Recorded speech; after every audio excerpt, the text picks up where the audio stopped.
उत्तर प्रदेश के लोगों, इस बात को आप जानते हो, जिस मान्यवर कांशीराम का आज स्मृति दिवस है, उत्तर प्रदेश में उन्होंने ऐसा सामाजिक, सांस्कृतिक और राजनीतिक आंदोलन चलाया कि आजाद भारत में पहली बार जो सबसे हाशिए पर ढकेल दिया गया था, उस पायदान से खड़े होकर एक ऐसे राजनीतिक नेतृत्व को हमारे सामने रखा जिसने पहली बार इस प्रदेश के सूबे के मुखिया के पद पर बैठकर इस भारत के लोकतंत्र को असल में चरितार्थ करने का काम किया था। वह सामाजिक और सांस्कृतिक आंदोलन। मगर आज हमारे सामने एक चुनौती है साथियों, हमारे सामने वो तमाम तरह का दृश्य है जो आपको अपने बच्चों को जड़ों से न जुड़े होने के नाते उन्हें बरगलाने में कामयाब हो जा रहा है। वो उन्हें पाखंडी बना रहे, वो अंधविश्वासी बना रहे, वो कर्मकांड में फंसा रहे। और जब भारत का संविधान लिखा गया, उस समय एक भरोसा इस नए मुल्क में नागरिकों के सामने रखा गया था कि अनुच्छेद 51A के तहत इस देश को हम तर्क, विज्ञान और वैज्ञानिक चेतना से संपन्न करेंगे।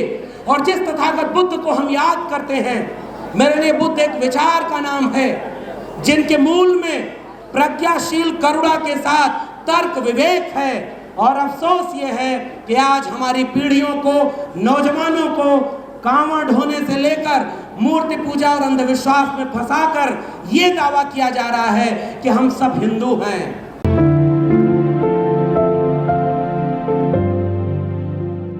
देश विदेश से आए हुए आप सभी सम्मानित लोगों को मेरा क्रांतिकारी जय भीम, जय मंडल है, इंकलाब जिंदाबाद।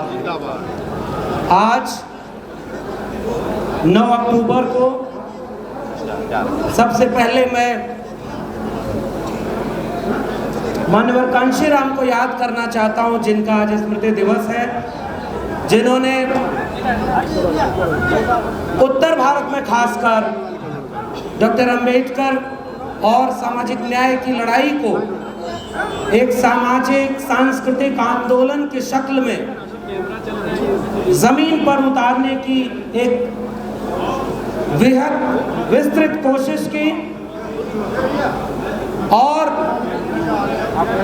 इस तरह के हर मंचों पर एक बात बोलना बहुत जरूरी है कि ये सम्मेलन जिस दौर में हो रहा है, ये दौर हमारे सामने चुनौतियों का है, जश्न मनाने का नहीं।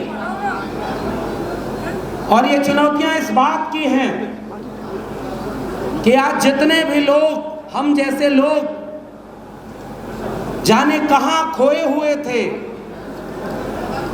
एक नया भारत जो आजादी के बाद बना, उसमें जानबूझकर हाशिए पर ढकेले गए, उन सारे लोगों के सामने आज एक बात तो गर्व करने की है कि हमारी विरासत, जो सामाजिक और सांस्कृतिक विरासत थी, जो तथागत बुद्ध से लेकर के बाबा साहब, महात्मा फूले, पेरियार और उसके बाद मान्यवर कांशीराम और मंडल की जो पूरी लड़ाई, इस पूरी विरासत ने हमें ये जमीन और ये जगह दिया, हक हुकूक की ये आवाज दी कि आज हम यहां खड़े होकर इस वक्त की जालिम तानाशाह सरकारों के सामने, समाज में जातिवादी सामंती मानसिकता वाले लोगों के सामने आंख में आंख डाल करके अपने हक हुकूक की बात कर पा रहे हैं, तो ये सब उस सांस्कृतिक विरासत की वजह से हो पाया। इसलिए हम पर एक कर्ज है। वो कर्ज इस बात का है कि हमारे पीछे के लोगों ने तो बड़ा संघर्ष किया, कुर्बानियां दी, आंदोलन चलाए, बिखरे हुए लोगों को जोड़ा और आज हमें यहां तक पहुंचाया है।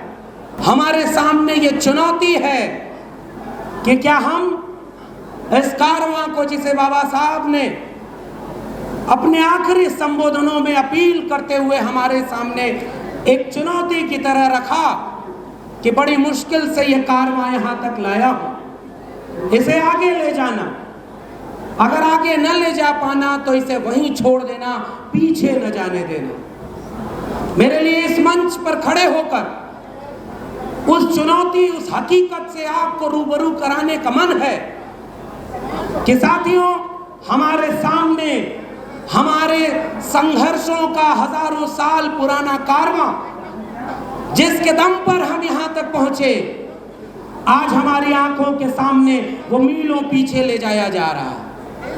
और इसलिए इस मंच पर खड़े होकर मुझे लगता है कि एक ही वादा करने की जरूरत है कि ऐसे वक्त में हमारी जिम्मेदारी क्या है। तो मैं अपनी जिम्मेदारी दो तरह की समझता हूं। पहली जिम्मेदारी अपनी जड़ों को पहचानने और लोगों को अपनी जड़ों से जोड़ने की होनी चाहिए। और यह बात हमारे पुरखों ने कह दिया है कि जब जिन समाजों की सामाजिक और सांस्कृतिक जड़ें गहरी नहीं होती, उनकी राजनीतिक जड़ें भी मजबूत नहीं हो पाती। इसलिए पहली चुनौती कबूल करिए कि पहली चुनौती इस बात की है कि अपने इतिहास को, अपने जड़ों को अपने घरों तक पहुंचाइए। और वह चुनौती तब साकार होगी जब इन सारे लोगों के लिखे हुए को, उनके विचारों को यानी किताबों के जरिए घर घर पहुंचाया जाएगा। वरना गमले में लगे हुए पौधे एक वक्त के बाद मुरझा जाते हैं। इन पौधों को जमीन में लगाइए ताकि उनकी जड़ें अपने आप फैलती चली जाएं और एक विशाल वृक्ष बने। और दूसरी सबसे बड़ी बात जो कह करके मैं इस मंच पर अपनी बात खत्म करूंगा, वो चुनौतियों की है। जब इतिहास आपकी पीढ़ियां नहीं जानेंगी तो वो पाखंडी बनेंगी, आप उन्हें रोक नहीं पाएंगे। और अगर इतिहास जान जाएंगी, वैचारिक धारा पर खड़ी हो जाएंगी, तो वो एकाकी बात करेंगी। और पहली बात यह है कि तमाम तरह के जातिगत और जो छोटे छोटे समूह बन गए हैं, उनको एक करने की जरूरत है। और जब एक कर लेंगे तो आगे चुनौती मुझे एक ऐसे भारत की दिख रही है जिसे सांप्रदायिकता की आग में जलाया जा रहा है। रोज हिंदू मुस्लिम, मंदिर मस्जिद और तमाम तरह की लड़ाइयों में आपके असली सवालों को खत्म कर दिया गया है। इसलिए नौजवानों, आपके सामने ये चुनौती है, पहचानो आपकी चुनौती को। याद करो तथागत बुद्ध से लेकर कबीर, रैदास, पलटू दादू भीखा, बुल्ले शाह बाबा फरीद, नारायण गुरु बसवन्ना चोखा मेला से होते हुए महात्मा ज्योतिराव गोविंदराव फूले, ईवी रामास्वामी पेरियार, शाहू जी महाराज, डॉक्टर अंबेडकर, डॉक्टर लोहिया, मानवर कांशीराम और मंडल की लड़ाई मंदिर मस्जिद की लड़ाई नहीं, कलम और किताब की लड़ाई थी। वो आज खतरे में है। इसलिए ऐसे सम्मेलनों में अगर आप जुटते हैं, और भंते साहब का तो मैं शुक्रिया अदा करूंगा कि उन्होंने एक ऐसा गुलदस्ता सजाया है इस मंच पर, जिसमें तमाम तरह के लोग जब एक मंच पर आकर के एक आह्वान करते हैं इस देश को कि उठो नौजवानों, आपकी शिक्षा बर्बाद कर दी गई है, आपके स्कूल, कॉलेज, विश्वविद्यालय निजी हाथों में बेच दिए गए हैं, मगर अफसोस कि आप उसके लिए आंदोलन नहीं कर पा रहे। आइए एक मुट्ठी बांधें और अपने कलम और किताब की लड़ाई को आगे ले जाएं। इस देश को बिकने से बचाएं, इस देश को सांप्रदायिकता की आग से बचाएं। वरना अफसोस ये होगा कि आज से कई सालों बाद जब आने वाली पीढ़ियां हमसे एक सवाल करेंगी कि तुम जब थे तो बाबा साहब का संविधान बचा हुआ था, तुम जब थे तो मंडल कमीशन की कुछ अनुशंसाएं सही लागू थी, तुम जब थे तो शिक्षा बची थी, रोजगार बचा था, थोड़ा ही सही स्वास्थ्य और जमीन बची थी, स्वाभिमान बचा था। और 25-50 साल बाद तुम हमें एक ऐसा भारत छोड़कर गए हो जिसमें न शिक्षा है, न रोजगार है, न सामाजिक न्याय है, न भारत का संविधान बचा है, न यह देश की जगह जमीन बची है। हम क्या जवाब देंगे? मैं आपसे गुजारिश करके अपनी बात खत्म कर रहा हूं कि इस देश में अब एक क्रांति की जरूरत है। बिना क्रांति के कोई बदलाव आने की जरूरत नहीं। और आखिरी बात, वो क्रांति विचारधारा से होगी। तथागत बुद्ध को याद करने वालों, अहिंसा और सत्य की बात, प्रज्ञाशील करुणा की बात आओ घर घर ले चले।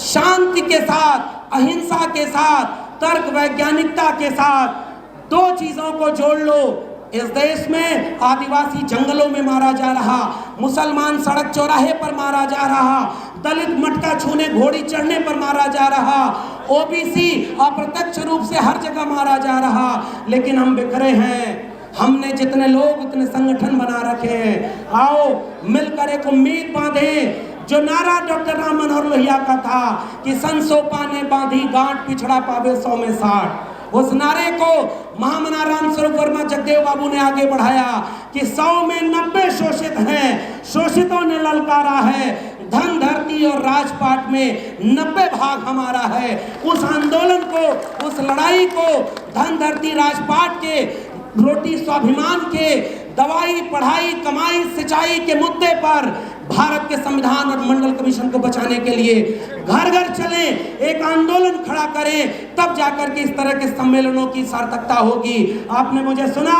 बहुत बहुत धन्यवाद। जय भीम, जय मंडल, संविधान जिंदाबाद, उल गुलाम जिंदाबाद, इनकलाब जिंदाबाद। जय जय जय जय जय भीम।